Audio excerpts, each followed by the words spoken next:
यह कहानी मेरी है। मेरी नई नई शादी हुई थी। मेरी उम्र लगभग 25 साल थी। और गजब की बात यह थी, मेरे होने वाले पति की उम्र 60 साल थी। और आज मेरी पहली रात है। और मुझे यह नहीं समझ में आ रहा है कि मैं अपने पति के सामने क्या मुंह लेकर जाऊंगी। कैसे मैं अपने पति के साथ रात बिताऊंगी।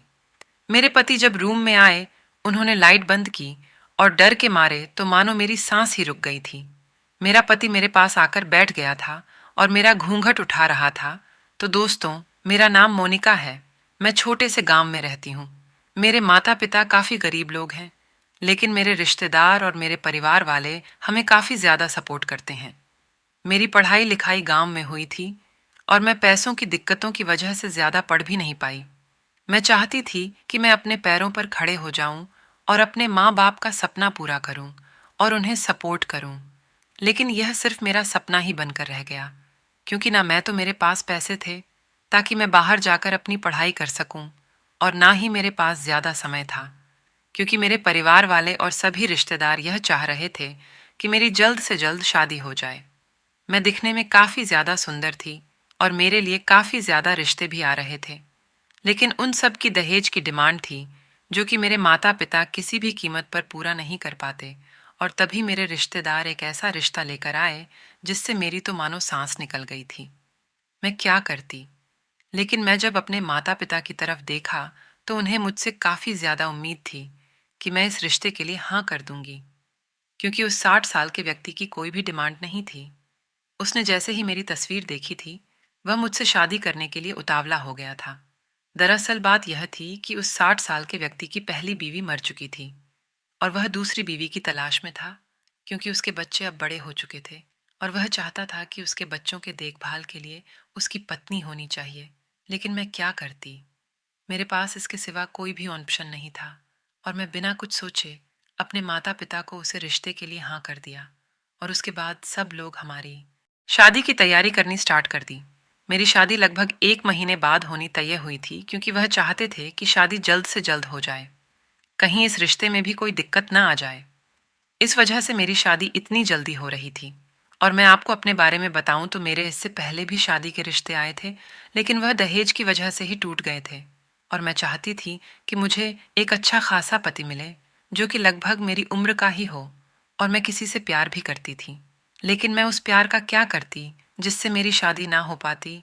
उसे भी मैंने मना कर दिया था कि तुम अपने लिए कोई और ढूंढ लो, मैं तुम्हारी कभी नहीं हो पाऊंगी, क्योंकि मैं अपने माता पिता के बिना तुमसे शादी नहीं करती।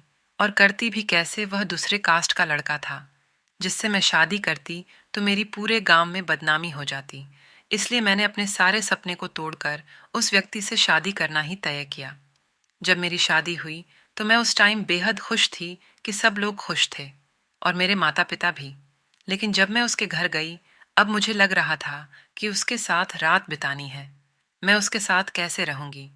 पूरी जिंदगी तो मुझे काफ़ी बुरा लग रहा था। लेकिन जब मैं उसके घर गई और उनके परिवार वालों से मिली, तो उनके परिवार वालों का स्वभाव काफ़ी अच्छा था और मुझे काफ़ी अच्छे से अपने घर में रख रहे थे। मेरी सारी ज़रूरतों का ध्यान रखते थे। कुछ टाइम बाद मुझे पता लगा कि 60 साल का बूढ़े व्यक्ति की एक लड़की और एक जवान खूबसूरत लड़का भी है, जिसकी उम्र लगभग 24 साल थी। और जैसे ही मैंने उसे देखा, मैं तो उस पर मानो फिदा हो गई। मुझे काफ़ी पसंद था और मुझे यह नहीं समझ नहीं आ रहा था कि मैं उसे अपने बेटे के रूप में कैसे स्वीकार करूंगी और कैसे उसे माँ का दर्जा दूंगी, क्योंकि मेरे दिल में तो उसके लिए कुछ और ही चल रहा था। और इन बातों के बीच मुझे याद आया कि आज तो मेरी सुहागरात है और रात के लगभग 10 बज चुके थे। मैं अपने कमरे में बैठी हुई थी और अचानक से गेट खुलता है।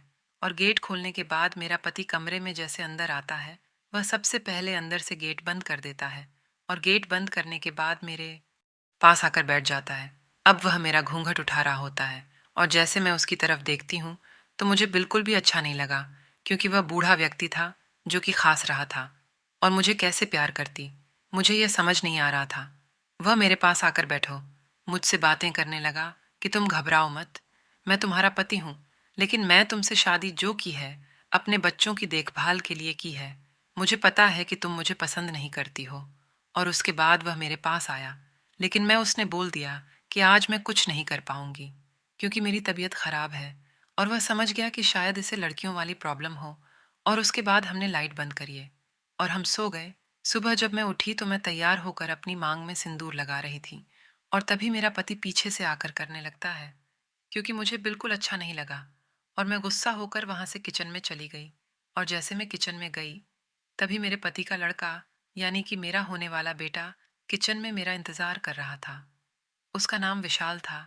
जैसी मैं उसके पास गई, उसने बोला कि मोनिका आंटी, आपको कोई भी प्रॉब्लम हो तो आप मुझे बता देना, मैं आज से आपका बेटा हूँ। लेकिन मैंने उसे बोला, क्या आपने मुझे आंटी क्यों बोला? फिर उसने बोला कि देखो, आपकी और मेरी एज में काफ़ी कम गैप है, और मैं आपकी अपनी माँ का दर्जा कैसे दे सकता हूँ?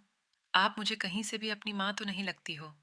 मैं आपको समाज के सामने माँ बोल सकता हूँ, लेकिन मैं असलियत में आपको अपनी माँ का दर्जा नहीं देख सकता। और ये बात सुनकर मुझे काफ़ी अच्छा लगा, क्योंकि मैं भी यही चाहती थी कि मैं किस एंगल से उसकी माँ लगूंगी और कैसे उसे माँ का दर्जा दूंगी। और उसके बाद वह मुझसे बातें करने लगा, और उसके साथ बात करने के बाद मुझे इतना अच्छा लगा कि काश ये मेरा पति होता और मैं तो किसी गलत इंसान से शादी कर ली। लेकिन मैं कहीं ना कहीं यह भी सोच रही थी कि मैं समाज के सामने शादीशुदा हूँ, लेकिन मैं इसके साथ कुछ भी कर सकती हूँ, क्योंकि समाज को क्या पता लगेगा। वह घर की बात भी घर में रहेगी। और उस दिन की बात से मैंने यह तय किया कि मैं समाज के सामने तो उसे 60 साल के बूढ़े व्यक्ति की पत्नी रहूंगी, लेकिन असलियत में तो घर में कुछ और ही चलेगा। उसके बाद शाम के वक्त मैं विशाल के साथ छत पर घूमने के लिए चली गई और विशाल के साथ बातें करने लगी। विशाल की बातें इतनी अच्छी होती थीं कि मुझे हंसा हंसा कर मेरे पेट में दर्द कर देता था। और अब हम साथ में घूमने जाते थे, साथ में शॉपिंग करते थे, और साथ में घंटे बातें करते थे। समाज को तो यह लग रहा था कि वह अपने बेटे के साथ घूम रही है, लेकिन मेरे मन में तो कुछ और ही चल रहा था। और एक दिन मैंने सब कुछ सच सच बता दिया कि देखो विशाल, मैं तुमसे बेहद प्यार करती हूँ, और मैं तुम्हारे पिता के साथ आज तक कोई भी संबंध नहीं बनाया है, क्योंकि तुम्हारे पिता इतने बूढ़े हैं। मुझे उन्हें देखकर भी शर्म आती है कि मैंने किससे शादी की है। और ये बात सुनकर विशाल को भी हैरानी हुई कि आप ऐसा कैसे बोल सकते हो? आपने उनसे शादी की है और आपके पति हैं। मैं मानता हूं तो थोड़े बूढ़े हैं, लेकिन आप भी तो उनकी पत्नी हो। फिर मैंने बोला कि क्या मेरी भी तो कोई पसंद होगी? फिर विशाल ने बोला, तो आपने शादी क्यों की है? फिर मैंने बोला कि मैं क्या कर दी, मेरे पास और कोई भी ऑप्शन नहीं था।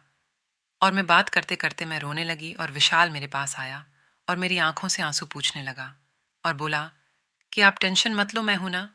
और ये बात सुनकर मैं अपनी सारी दिल की बात विशाल को बता दी कि मैं तुमसे बेहद प्यार करती हूँ।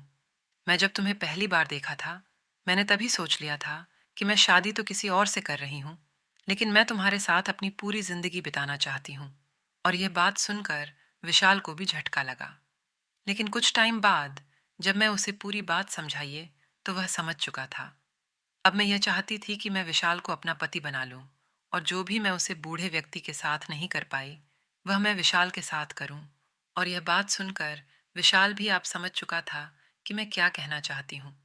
उसके बाद हम नीचे रसोई में गए, क्योंकि शाम का वक्त हो चुका था और मेरे पति भी बाहर किसी काम से गए थे। वह घर पर कोई नहीं था। तभी विशाल किचन में आया और हम किचन में क्रिकेट खेलने लगे, और विशाल ने किचन के अंदर ही मुझे क्लीन बोर्ड कर दिया। और उसके बाद हम जैसे कमरे में गए, कमरे में जाने के बाद आज लगभग शादी के 3 महीने बाद मेरी पहली रात हुई, जो कि विशाल ने मेरे साथ बनाई, और मुझे काफी अच्छा लगा। और लगभग 4 महीने में इसी तरीके से बीतने के बाद मैंने यह सोचा, क्यों ना मैं विशाल के साथ कहीं भाग जाऊं और उसी के साथ शादी कर लूं, और हम फिर से नई जिंदगी स्टार्ट करेंगे।